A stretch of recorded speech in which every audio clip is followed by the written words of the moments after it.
Prodigal's a game that harkens back to the good old days, by which of course I mean that I was simply a child and didn't yet have the weight of knowing all the world's horrors bearing down upon me until my waking hours. Reminiscent of the Game Boy Color era, this game will appeal most to the kinds of people that like to put intentional VHS artifacts in their YouTube videos. But as for the main reason you should play this game, it's obviously because you get to play as the cool hero saving the world with your sword of destiny. Except it's not, you've been tricked, fooled if you will, possibly even bamboozled. Prodigal is actually the heartfelt story of just some guy using a pickaxe to face off against tougher and tougher monsters because he feels guilty about the dumb stuff he did as a child. It's a proper coming of age story, but not in the way we might usually hear that phrase used. You know, a kid in their mid-teens hammers out all the character flaws one by going through a series of traumatic events and coming out the other side as the fully formed adult they'll continue to be for the rest of their lives, because that's definitely how maturing works, and also they're still a teenager. But a real coming of age story where you mature past your shitty younger self and reconcile with the people that you care about by proving through persistent actions that you really have changed for the better at a time in a person's life where that kind of thing actually tends to happen. Your mid-20s. As a teenager, Oren stole 400 gold from his parents and then pieced out to an entire other part of the world so he could start a band or something. That's my headcanon until I'm told otherwise. Oren was in a ska band. 10 years later, he gets a letter from his grandpa, somehow, it's not like they've been in regular contact, and he says, hey, your parents just died, so you should probably come back and pay your respect, which, given the level of respect you've displayed thus far, is most likely to be recycling their gravestones to make a new kitchen floor with.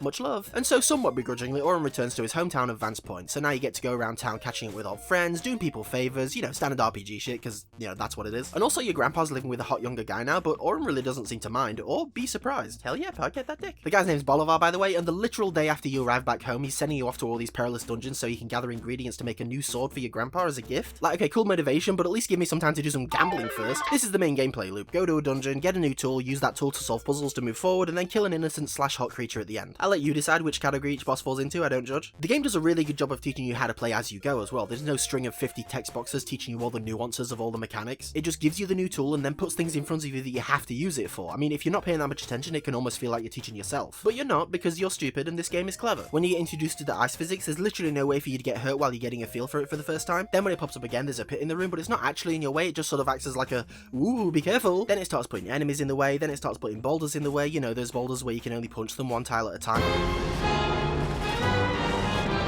The game just keeps stepping it up more and more and more as you progress. Honestly, the worst criticism I can give it is that it only gets better the further into it you go, which technically means it gives a terrible first impression by its own standards. Something this game has that most of its type don't is multiple romance options, and by multiple I mean 10, each one extremely well written and fleshed out with their own unique stories and side quests. And actually, I just thought of another criticism, and it's not that I can't marry more than one girl per save file and thus make a harem, it's that I can't marry Hugh at all. Look at this adorable soft boy. I want to make him feel safe. But although this world is definitely a lot more rich than it looks on the surface, it's sure to get people of a certain age demographic all teary-eyed and nostalgic for a time when video games were just so much simpler. Except of course for the tearing reality leading to a colourless void world, which itself leads into countless other alternate realities, including that of Curse Crackers, a game in an entirely different genre and isn't even out yet, but you better believe I'm looking forward to that shit. Speaking of the world building, after you beat the game for the first time, on subsequent playthroughs you can choose to destroy any number of these altars, each one dedicated to a different god who will all tell you to go fuck yourself in their own unique ways. And the cool thing is these gods are actually canonical entities which you can find out more about by visiting your local library, just like real life. Or of course by visiting your local Forbidden Castle, again just like real life. Then if you beat the game with all 4 altars active at once, you can choose to go to another room on subsequent playthroughs, and this one is just straight up cursing yourself on purpose. Fun fact, at the time of making this video, literally nobody has beaten the final post-game boss with all 4 curses active yet, despite some of us having,